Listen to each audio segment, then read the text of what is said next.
Welcome back to the Crypto's Key conversation. When I had opened my computer to start gathering some content for this video here, this had popped up and I kind of freaked out. I was like, "Oh no, man! Like, who the heck am I? I mean, am I getting hacked or am I being played like a lot of the big people within the XRP community have been in regards to their Twitter account?" But it was just some little two picture little challenge thing that I had to do and I got access again. But this literally dropped my heart instantly. And I was just laughing at myself too because it was like I'm nobody in relation to anybody out there when it comes to this crypto stuff. So why would I, get hacked or whatever? But it was all good. I just thought it was an interesting little story to share there. We got a lot of good stuff that I want to cover in this video. We're going to start with this one right here. It's from Ripple talking about its recognition in the inaugural World's Top FinTech Companies 2023 by CNBC in Statistica charts. It says, thank you for the recognition. So obviously, everything we've been talking about in the community, man, Ripple and XRP are really set out to make a dent in the universe, man. It's huge. Speaking of huge news or huge announcement that people were kind of anticipating was the whole Bitstamp announcement that had came out, and it was just like a big nothing. They talk about like it being like a dud announcement. So apparently the whole hype was level up your XRP with a permanent 2% APY. Lend XRP with confidence via Bitstamp earning lending. Aim high with a boost that's here for good. And Mikkel hits it on the head. Lend your XRP, possibly lose it all for 2% APY. I'll pass. And then you have the likes of Alec Cobb after he had shouted it out yesterday talking about Bitstamp is blocked. And people were like, you got notfinancialadvice.crypto with the laughing emoji. It's all good, brother. Just an excellent marketing move. So clearly talking about Bitstamp taking advantage of, the victory that we had in the lawsuit against the SEC. XRP Productions with the laughing faces. And then right here too, not that serious, bruh, but I get your point. Man, just a big nothing burger. And I'm saying that just with respect to how they were kind of hyping it up. Yeah, I'm not gonna risk my XRP for that at all. Getting into some more pressing and serious matters. So we've been talking on this channel about Jason Foster and Empower Oversight and, the good that they brought into the community and try to apply pressure to, hold these government officials accountable, especially in the SEC. Obviously, they have their FOIA requests that are still pending. I think it was since 2022, they've been waiting on one. It's FOIA's Freedom of Information Act requests, right? So it says, this from Jason Foster, it says, what is the SEC's Office of Inspector General doing about this? We have another pending FOIA seeking all SEC communications about our May 2022 referral. So he puts down some stuff down here. You got Crypto Law responding. I think I put it on the next one here. Let me make sure. Yes, I'll put it right there. Yeah, so down here, he's kind of referring to this one right here. So here goes the May 2022 IG referral. So he puts that here, and he goes, and here's the May 2023 FOIA for the SEC communications about the referral. So continuing on here, Crypto Law US says, excellent question, James Foster. You have already produced enough evidence for the public to see that Hinman not only ignored the general counsel on his ETH speech, Ripple revealed he ignored the ethics office bar under the criminal financial conflict with Simpson Thatcher. These emails prove. So we've covered it on this channel about William Hinman's in wrongdoing and conflicts of interest. But we continue on. Empower Oversight says the SEC has now turned over 324 pages of new documents in the response to our crypto conflicts FOIA requests. The latest batch of documents follow a May FOIA lawsuit brought by Empower Oversight in the District of Columbia. Joseph Lubin consensus played a more central role than previously known in their SEC Director of Corporate Finance, William Hinman's controversial June 14, 2018 crypto speech, meaning the Ethereum Free Pass speech. Empower Oversight continues with 4 here. It says, Lubin also apparently brought Hinman and Ethereum creator Vitalik Buterin together as the speech was drafted. 5. Investors and attorneys closely associated with Ethereum were prominent on the list of the March 28, 2018 meeting on the crypto safe harbor proposal. And just a side note, Bill Morgan's responding to that one here. He goes, so they tried to engineer a safe harbor arrangement for Ethereum only. No wonder they never let Hester in on it. Her safe harbor proposal wasn't meant to be limited only to Ethereum, which we've kind of displayed that and showed that in the community. Power Oversight says 6. On August 22nd, 2019, email shows Hinman met with Simpson Thatcher partner Chris Lynn while Lynn was representing Canaan a crypto mining client on its IPO. 7. SEC Ethics Office had repeatedly warned Hinman against such meetings since he was receiving millions of dollars in payments from Simpson Thacher while at the SEC. So with that, DAI hits it on the head, says, just went through the Empower Oversight and Jason Foster's SEC FOIA documents.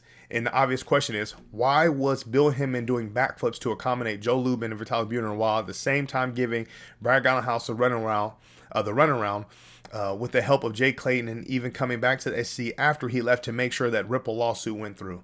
And that's the $1 million question.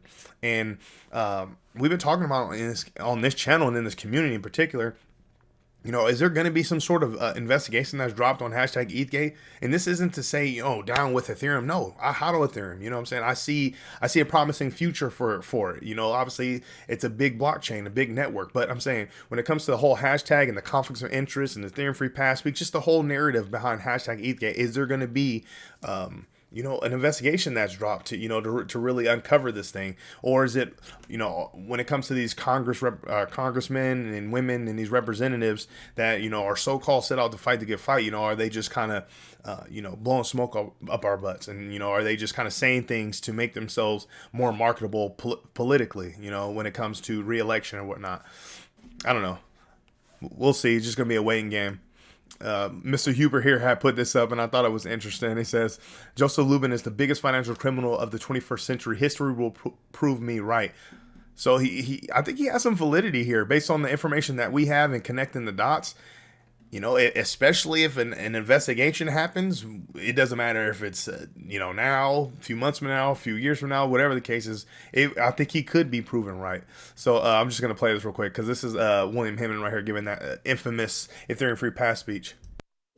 When we look at how Ether today is operating, at least, we see a highly decentralized network, and we don't see a central third party. Yeah, we all know that's a bunch of BS as well, man. They just like Joe Lubin was talking about, he was pretty much saying you can utilize words and create this reality, right, through words. And he was talking about decentralization and all these other words that he was using to create this facade. And they try to create this new, what do you call it?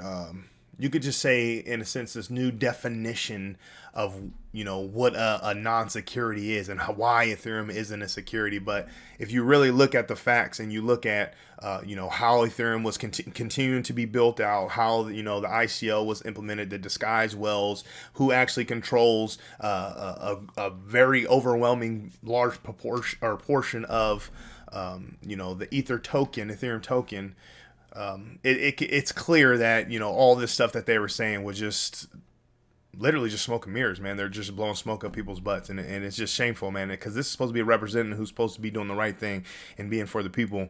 And they tried to, like we say on this channel, create a monopoly and slam the door on everybody else. So, man, it's crazy, man.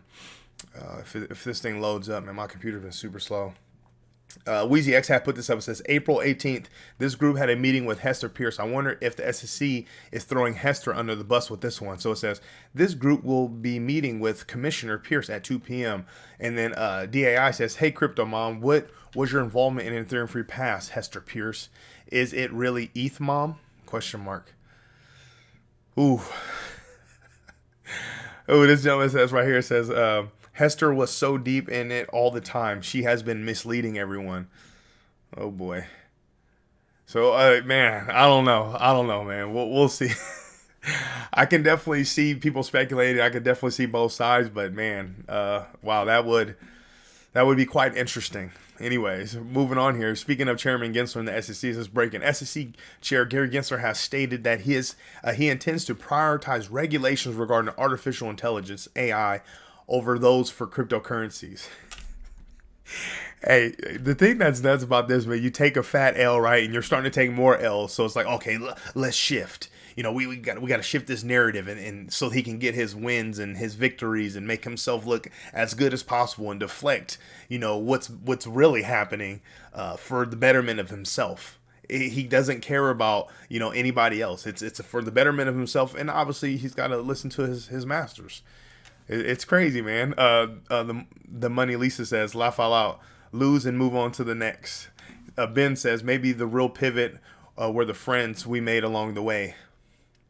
Man, Chairman Gensler is unreal. So there's this long tweet here from Meta Lawman. I highly recommend you go in here. He's been giving us updates. This SEC versus Coinbase. There's something Congress could do now to put the brakes on the SEC's regulation by enforcement attack on the crypto industry. Here's what I mean. He gives a background and he kind of goes into depth, gives some great points and how it says, would this have an impact on litigation in regards of them in their their tactic and strategy of over regulation by enforcement. So I highly recommend you go in and read that. I wanted to cover Will Clemente's tweet here. Says, congrats if you survived and preserved capital this long. In terms of realized cap drawdowns, this Bitcoin bear market was worse than 2015 and 2018. Which, I mean, that's saying a lot. That's pretty significant because I've been a part of this one. I wasn't in this one. I didn't get into late 2017, but I've been a part of the 2018 one. And yeah, I mean, for me, this one was a lot more bearable and manageable. Obviously, having a lot more experience in the space than it was back in 2018 for me. But man, it's pretty significant because I thought 2018 was a big deal. But to see these analysts come out, and I've heard multiple analysts say this, man, like this previous bear market that we had was pretty significant. So he continues, says, meaning a ton of losses were realized from those that bought at the top of the previous market cycle. So, and then he puts up this chart. This stuff goes way over my head. I don't really dive too deep into TA stuff, but it's just interesting to really hear that. And so like if you're new in the space or you've been in the space and you've done a great job of sticking to your investing strategy, if you're taking profits, I don't know, you're doing a great job staying sound in your education and your research and vetting projects and vetting digital assets. And just really sticking to your strategy that works best for you and your family, and you've held strong and continue to accumulate throughout this all, man. Yeah, shout out you. That's awesome. I can tell you right now, I was having a harder time doing that back in 2018, 2019. But man, yeah, shout out you. So that was huge that he put that out there. And then this from Watch Guru says, just in U.S. government is considering fraud charges against Binance. So there's a lot going on. I talked on this channel about, them trying to create, get this compounding interest of negativity and FUD, start this FUD campaign and just get as much, quote unquote, bad things to fit their narrative and agenda. It's just like, okay, like what's really going on? What is all this crazy stuff that's happening in the U.S. and in the world that they're trying to throw out there in the mainstream media that they're trying to deflect us from? Like, what are they trying to blind us or, overpopulate our minds and our eyes with? It just kind of gets me thinking, but I'm curious to see how this Binance stuff's going to unravel. I'm kind of indifferent about how I feel about CZ and Binance. Not to say that, anything fraud-like or anything, but I'm always just like very weary and I question a lot when it comes to these earlier platforms that are this massive, especially, operating majority outside of the U.S. So it's gonna be quite interesting. When I first got in, I used Coinbase and Binance when we were able to be on Binance.